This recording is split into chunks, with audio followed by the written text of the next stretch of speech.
அனைவருக்கும் வணக்கம் நண்பர்களே. இந்த பதிவில் என்ன தகவல் பார்க்க போகின்றோம் என்றால், நமது கடகம் ராசி நண்பர்களுக்கு தை மாதம் ராசி பலன் எப்படி இருக்கும் என்பதை பார்ப்போம். தற்பொழுது கேது பகவான் உங்களது 2ஆம் வீடான குடும்பஸ்தானத்தில் அமர்ந்து உள்ளார். 2ஆம் வீட்டில் உள்ள கேது உங்களுக்கு ஆழ்ந்த தகவல் தொடர்பு திறன், உங்கள் நிதி நிலையில் அபரிமிதமான வளர்ச்சி மற்றும் அமானுஷ்ய அறிவியலின் பக்கம் உங்களை ஈர்க்கிறார்.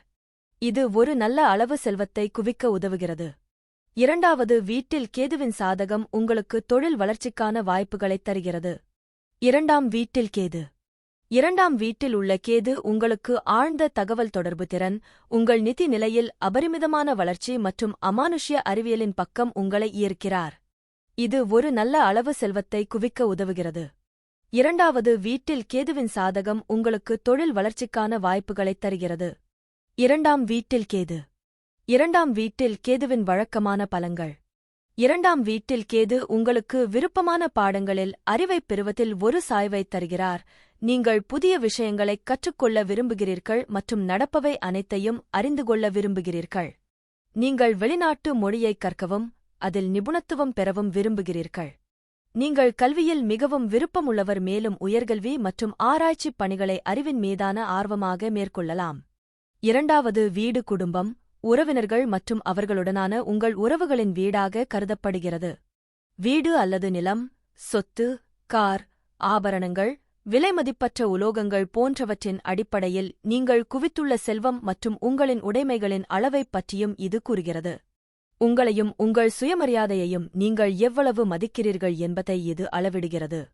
உங்களின் மறைந்திருக்கும் திறமைகளும் 2ஆம் வீட்டில் வெளிப்படும். 2ஆம் வீட்டில் கேது உங்களை வெளிப்படுத்துவதில் சிறந்தவர். உங்கள் உணர்வுகளையும் எண்ணங்களையும் மிக நுட்பமாகவும் தெளிவாகவும் மற்றவர்களுக்கு தெரிவிக்க உதவும் ஆழ்ந்த தகவல் தொடர்பு திறன்களை நீங்கள் பெற்றிருக்கலாம். கேது சில சமயங்களில் உங்களை கொஞ்சம் முரட்டுத்தனமாகவும் நாகரிகமற்றவராகவும் ஆக்குகிறார். இதனால் மக்கள் உங்களை விட்டு விலகிச் செல்லலாம். இது மிகவும் ஆபத்தான சூழ்நிலையாக இல்லாவிட்டாலும், இது சமூக வட்டங்களில் உங்கள் இமேஜுக்கு தீங்கு விளைவிக்கும் மற்றும் உங்கள் நட்பு வட்டத்தை சிறிது குறைக்கலாம். இந்த வீட்டில் உள்ள கேது உங்களுக்கு நிதி நிலையில் அபரிமிதமான வளர்ச்சியை ஆசீர்வதிப்பார், மேலும் நீங்கள் நல்ல அளவு செல்வத்தை குவிப்பீர்கள். நீங்கள் உங்கள் தொழில்முறை முன்னணியில் சிறந்து விளங்கலாம் மற்றும் வேலையில் உயர் பதவிகளை அடையலாம். அது உங்களுக்கு நிறைய மரியாதையையும் பெறலாம். நீங்கள் அமானுஷ்ய அறிவியலில் ஈர்க்கப்படலாம் மற்றும் மக்களின் வாழ்க்கையில் கிரக நிலைகள் மற்றும் இயக்கங்களின் தாக்கத்தை அறிய இந்த துறையில் உங்கள் படிப்பைத் தொடரலாம். புதிய விஷயங்களை ஆராய்வதற்கான உங்கள் ஆர்வமும் திருப்தி அடையலாம், ஏனெனில் இது உங்கள் வழக்கமான தேர்வாக இருக்காது. நீங்கள் வாழ்க்கையில் நிர்ணயித்த இலக்குகளை நோக்கி நீங்கள் மிகவும் கவனம் செலுத்தலாம் மற்றும் கொள்கைக்கு அதிக முக்கியத்துவம் கொடுக்கலாம் மற்றும் அந்த இலக்குகளை அடைய நீங்கள் பின்பற்றுவீர்கள். உங்கள் வாழ்க்கையில் உங்கள் குறிக்கோள் நன்றாக உச்சரிக்கப்படும், மேலும் சிறந்த முடிவுகள் மற்றும் வெற்றிக்கு நீங்கள் சரியான அணுகுமுறையைக் கொண்டிருக்கலாம்.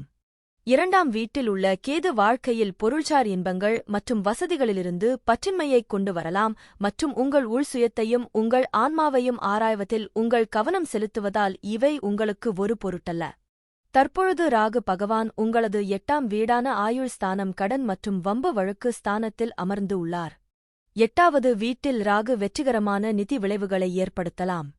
உங்கள் புதுமையான யோசனைகள் மற்றும் பணம் சம்பாதிப்பதற்கான வழிமுறைகள் செல்வத்தைப் பெறுவதற்கான உங்கள் விருப்பத்தை பூர்த்தி செய்யும். இதன் விளைவாக நீங்கள் முக்கிய, அறிவார்ந்த, படித்த மற்றும் நன்கு மதிக்கப்படும் நபர்களுடன் நல்ல நண்பர்களையும் உறவுகளையும் உருவாக்க முடியும். 8ஆம் வீட்டில் உள்ள ராகு உங்களுக்கு கலவையான பலன்களைத் தருகிறார், ஏனெனில் இந்த இடம் பொதுவாக குறைவான சாதகமாக கருதப்படுகிறது.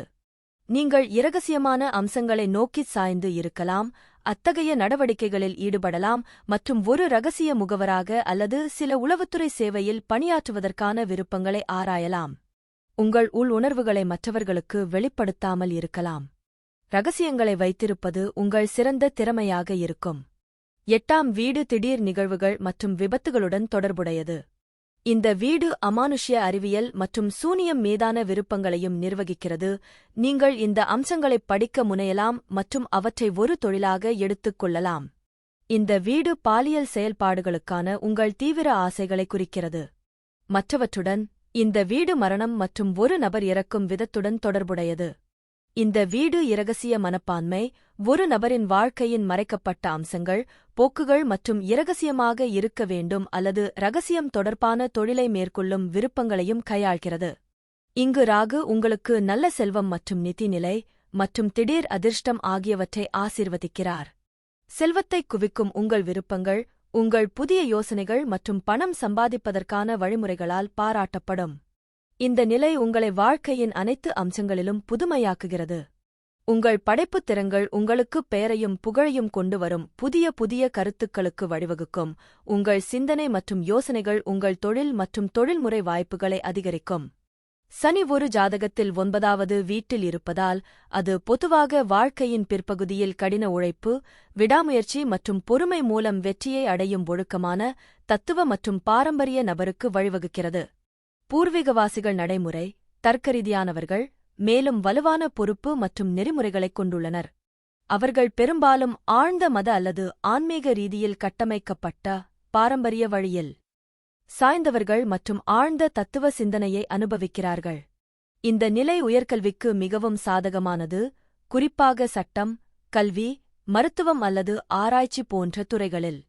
பூர்வீகவாசி சிறந்த செறிவு மற்றும் அறிவுச் செல்வத்தைப் பெற நீண்ட நேரம் படிக்கும் திறனைக் கொண்டுள்ளார். தொழில் வெற்றி பெரும்பாலும் நிலையானது மற்றும் நீண்ட காலம் நீடிக்கும், குறிப்பாக நிறுவப்பட்ட நிறுவன அல்லது பொதுத் துறைகளில், ஆனால் சில ஆரம்ப தாமதங்கள் மற்றும் தடைகளுக்குப் பிறகு வரலாம். 9வது வீடு அதிர்ஷ்டம் மற்றும் நீண்ட தூர பயணத்தின் வீடு. இங்கு சனி வேலை அல்லது கற்றல் நோக்கங்களுக்காக நிறைய பயணங்களைக் குறிக்கலாம். இது வெளிநாட்டு தொடர்புகள் அல்லது வெளிநாடுகளில் குடியேறுவதை உள்ளடக்கியது. இது தனிப்பட்ட வளர்ச்சிக்கு உதவுகிறது. குறிப்பிடத்தக்க முயற்சிக்குப் பிறகு வாழ்க்கையின் 2ஆம் பாதியில் அதிர்ஷ்டமும் செழிப்பும் அதிகமாக உணரப்படலாம். தந்தையுடன் தொலைதூர அல்லது முறையான உறவு அல்லது கருத்து மற்றும் நம்பிக்கைகளில் வேறுபாடு இருக்கலாம். தந்தை கண்டிப்பானவராக இருக்கலாம், ஆனால் வலுவான பணி நெறிமுறைகளை வளர்ப்பதன் மூலம் சொந்தக்காரரின் ஆளுமையை நேர்மறையாக வடிவமைக்கிறார். உடன்பிறந்தவர்களுடனான உறவுகளும் சற்று கட்டுப்படுத்தப்பட்டதாக இருக்கலாம்.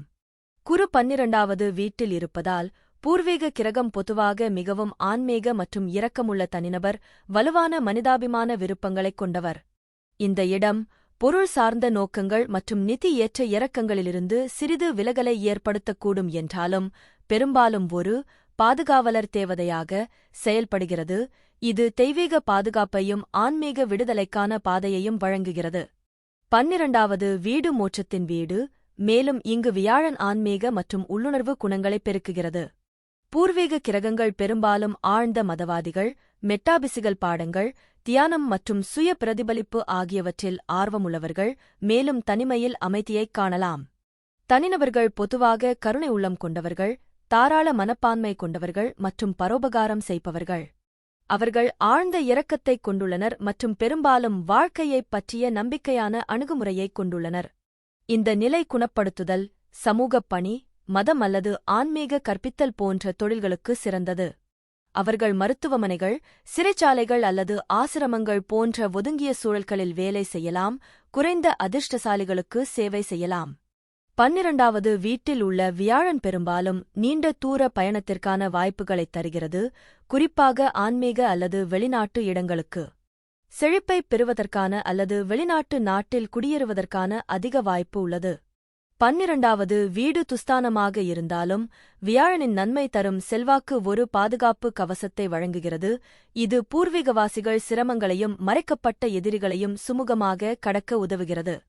புதன் பகவான் உங்களது 6ஆம் வீடான நோய் மற்றும் எதிரி ஸ்தானத்தில் அமர்ந்து உள்ளார். புதன் 6வது வீட்டில் வைக்கப்பட்டுள்ளது. இது பொதுவாக தினசரி நடைமுறைகள், பணி நெறிமுறைகள் மற்றும் சவால்கள் மற்றும் மோதல்களை நிர்வகிக்கும் இயல்பான திறனைக் குறிக்கிறது, பெரும்பாலும் நுண்ணறிவு மற்றும் தகவல் தொடர்பு திறன்களுடன். இருப்பினும், குறிப்பிட்ட விளக்கம் 6வது வீட்டை ஆக்கிரமித்துள்ள இராசி அடையாளம் மற்றும் பிற கிரகங்களிலிருந்து பெரும் அம்சங்களைப் பொறுத்தது. 6ஆம் வீட்டில் புதனின் நேர்மறையான அம்சங்கள். பணி அமைப்புகளில் நல்ல தொடர்பாளர். உங்களின் வலுவான தகவல் தொடர்புத் திறன்களின் காரணமாக பணியிட மோதல்களைத் தீர்ப்பதிலும், யோசனைகளைத் தெளிவாகத் தெரிவிப்பதிலும், குழுக்களை நிர்வகிப்பதிலும் நீங்கள் சிறந்து விளங்கலாம். திறமையான பணி நெறிமுறை. நீங்கள் ஒழுங்கமைக்கப்பட்ட, விவரம் சார்ந்த மற்றும் திறமையாக பணிகளை முடிப்பதில் அர்ப்பணிப்புடன் இருப்பீர்கள். ஆரோக்கியத்திற்கான பகுப்பாய்வு அணுகுமுறை. நீங்கள் இயற்கையாகவே உடல்நலப் பிரச்சினைகளை ஆராய்ந்து புரிந்து கொள்ள விரும்பலாம், நல்வாழ்வைப் பேணுவதற்கு முன்முயற்சியுடன் செயல்படலாம். சவால்களுக்கு ஏற்ப புதனின் விரைவான சிந்தனையுடன் நீங்கள் மாறிவரும் சூழ்நிலைகளுக்கு உடனடியாக மாற்றியமைக்கலாம் மற்றும் வேலை அல்லது அன்றாட வாழ்க்கையில் தடைகளை சமாளிக்க முடியும். 6வது வீட்டில் புதனின் சாத்தியமான சவால்கள். அதிக சிந்தனை மற்றும் கவலை. சில நேரங்களில் புதனின் பகுப்பாய்வு இயல்பு சிறிய விவரங்கள் மீது அதிகப்படியான வதந்திகளுக்கு வழிவகுக்கும், இது தேவையற்ற மன அழுத்தத்தை ஏற்படுத்தும். விமர்சன மனப்பான்மை. பணியிடத்தில் உங்களைப் பற்றியும் மற்றவர்களைப் பற்றியும் நீங்கள் அதிகமாக விமர்சிக்கலாம், இது சாத்தியமான மோதல்களுக்கு வழிவகுக்கும். பணிபுரியும் போக்குகள். வேலையில் அதிக கவனம் செலுத்துவது ஓய்வு நேர நடவடிக்கைகளுடன் சமநிலைப்படுத்தப்படாவிட்டால் சில சமயங்களில் சோர்வுக்கு வழிவகுக்கும். உறவுகளில் தொடர்பு சிக்கல்கள். வேலையில் நல்ல தகவல் தொடர்பு இருந்தாலும் புதன் 6ஆம் வீட்டில் இருப்பதால் சில சமயங்களில் தனிப்பட்ட உறவுகளில் தவறான புரிதல்கள் ஏற்படலாம். செவ்வாய் 6வது வீட்டில் இருப்பதால் அது பொதுவாக தொழில் மற்றும் சிரமங்களை சமாளிப்பதற்கு வலுவான மற்றும் சாதகமான நிலையாகக் கருதப்படுகிறது, ஆனால் அது தனிப்பட்ட உறவுகள் மற்றும் ஆரோக்கியத்தில் சில சிக்கல்களை ஏற்படுத்தக்கூடும். செவ்வாய் ஒரு போர்வீரன் கிரகமாக இருப்பதால் எதிரிகள், கடன்கள் மற்றும் சட்ட மோதல்களை நிர்வகிக்கும் 6வது வீட்டில் செழித்து வளர்கிறார். பூர்வீகவாசிகள் வலிமையானவர்களாகவும் தைரியமானவர்களாகவும் எதிரிகளை வெல்லவும் நீதிமன்ற வழக்குகளில் வெற்றி பெறவும் முடியும். இந்த இடத்தைப் பிடித்த நபர்கள் மிகவும் ஆற்றல் மிக்கவர்களாகவும் ஒழுக்கமானவர்களாகவும் தங்கள் வேலையில் விடாமுயற்சியுடன் இருப்பார்கள். அவர்கள் தங்கள் அன்றாட பணிகளை மிகுந்த கவனத்துடன் அணுகுகிறார்கள் மற்றும் வெற்றிக்கான வலுவான உந்துதலைக் கொண்டுள்ளனர், பெரும்பாலும் விளையாட்டு, சட்டம் அல்லது அரசியல் போன்ற போட்டித் துறைகளில் சிறந்து விளங்குகிறார்கள். நல்ல இடத்தில் இருக்கும் செவ்வாய் ஒரு சக்திவாய்ந்த செரிமான அமைப்பு, வலுவான நோய் எதிர்ப்பு சக்தி மற்றும் ஒட்டுமொத்த நல்ல உடல் வலிமையை வழங்குகிறது. அந்த நபர் உடற்பயிற்சி மற்றும் ஆரோக்கியத்தில் ஆர்வமாக இருக்க வாய்ப்புள்ளது. பூர்வீகவாசிகள் பெரும்பாலும் செல்வந்தர்கள், தாராள மனப்பான்மை கொண்டவர்கள், மேலும் தங்கள் சொந்த முயற்சிகள் மூலம் அதிகாரப் பதவியை அல்லது உயர் சமூக அந்தஸ்தை அடைய முடியும். இந்த இடம் உடல் செயல்பாடு, தலைமைத்துவம் அல்லது மோதல்களைக் கையாள்வது தேவைப்படும் தொழில்களுக்கு சிறந்தது, எடுத்துக்காட்டாக காவல்துறை, இராணுவம், மருத்துவத்துறை, குறிப்பாக அறுவை சிகிச்சை அல்லது நிர்வாகப் பணிகள். செவ்வாய் கிரகத்தின் ஆக்ரோஷமான தன்மை, சக ஊழியர்கள் அல்லது கீழ் பணிபுரிபவர்களுடன் மோதல்கள், வாக்குவாதங்கள் மற்றும் பொறுமையின்மைக்கு வழிவகுக்கும். அவர்கள் முதலாளிகளை அதிகமாகக் கோருபவர்களாகவோ அல்லது குழுவாக வேலை செய்வதை கடினமாகவோ காணலாம். பொதுவாக ஆரோக்கியமாக இருந்தாலும் ஜாதகருக்கு அதிக காய்ச்சல், இரத்தம் தொடர்பான கோளாறுகள், உயர் இரத்த அழுத்தம் போன்றவை, தீக்காயங்கள், வெட்டுக்கள், காயங்கள் அல்லது அறுவை சிகிச்சை தேவைப்படலாம். அதிகமாகச் செயல்படும் போக்கு உள்ளது, இது சோர்வை ஏற்படுத்தும். சுக்கிரன் 6வது வீட்டில் இருந்தால் அது அன்றாட வாழ்க்கையில் நடைமுறை பலங்கள் மற்றும் உறவுகள் மற்றும் ஆரோக்கியத்தில் ஏற்படக்கூடிய சவால்களின் கலவையை முன்வைக்கிறது. சேவை, கடன் மற்றும் எதிரிகளின் வீடு, சுக்கிரனின் நல்லிணக்கம் மற்றும் இன்பத்திற்கான இயல்பான விருப்பத்துடன் முரண்படுகிறது. தனிநபர்கள் பெரும்பாலும் தங்கள் வேலையிலும் மற்றவர்களுக்கு சேவை செய்வதிலும் மகிழ்ச்சியையும் படைப்பாற்றலையும் காண்கிறார்கள். அவர்கள் பொதுவாக கண்ணியமானவர்கள், ஒத்துழைப்பவர்கள் மற்றும் சக ஊழியர்கள் மற்றும் ஊழியர்களால் நன்கு விரும்பப்படுபவர்கள். அவர்கள் அழகியல், சுகாதாரம் மற்றும் நல்வாழ்வு, நிதி, சட்டம் அல்லது சமூக சேவை தொடர்பான தொழில்களில் செழிக்கக்கூடும். இந்த வேலைவாய்ப்பு காதல் மற்றும் திருமண நல்லிணக்கத்திற்கு சவாலாக இருக்கலாம். அந்த நபர் தனது துணையிடம் அதிக எதிர்பார்ப்புகளைக் கொண்டிருக்கலாம் அல்லது அவர்களின் காதல் வாழ்க்கையில் தவறான புரிதல்கள் மற்றும் மோதல்களை எதிர்கொள்ளலாம். அன்புக்குரியவர்களை அதிகமாக பகுப்பாய்வு செய்யும் அல்லது விமர்சிக்கும் போக்கு உள்ளது. இது பெண்கள் அல்லது கடந்தகால உறவு பிரச்சினைகள் தொடர்பான சாத்தியமான கர்ம கடன்களையும் குறிக்கலாம்.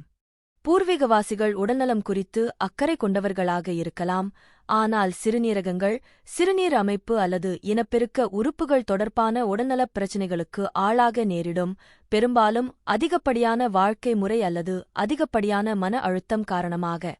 சீரான உணவு மற்றும் ஆரோக்கியமான வாழ்க்கை முறையை பராமரிப்பது மிக முக்கியம். இவர்களுக்கு நல்ல செல்வ வளமும் எதிரிகளை வென்று சட்ட தகராறுகளில் வெற்றி பெறும் திறனும் இருக்கலாம், ஆனால் பாதிக்கப்பட்ட சுக்கிரன் அதிகப்படியான செலவுகள் மற்றும் கடனுக்கு வழிவகுக்கும். பெண் கூட்டாளிகள் பெரும்பாலும் நிதி விஷயங்களுக்கு சாதகமாக இருப்பார்கள். தற்பொழுது சூரிய பகவான் உங்களது 6ஆம் வீடான நோய் மற்றும் எதிரி ஸ்தானத்தில் அமர்ந்து உள்ளார். 6வது வீட்டில் சூரியன் ஒருவர் கடின உழைப்பாளி, விசுவாசம் மற்றும் வேலையில் சிறந்து விளங்கலாம் என்பதைக் குறிக்கலாம். அவர்கள் ஒரு குறிப்பிட்ட துறையில் நிபுணராகவும் இருக்கலாம் மற்றும் அவர்களின் திறமைக்கு ஏற்ற வேலையைக் கண்டுபிடிக்க முடியும். நேர்மறை விளைவுகள்: நபர் தனது வேலைக்கு விசுவாசமாகவும் தனது கடமைகளை நன்கு அறிந்தவராகவும் இருக்கலாம். அவர்கள் வேலை அல்லது சேவைத் துறையில் சிறந்து விளங்கலாம். அவர்கள் தங்கள் திறமைக்கு ஏற்ற தொழிலைக் கண்டுபிடிப்பதற்கான வாய்ப்பைக் காணலாம். அரசுத் துறைகளில் உயர் பதவிகளை அடைய முடியும்.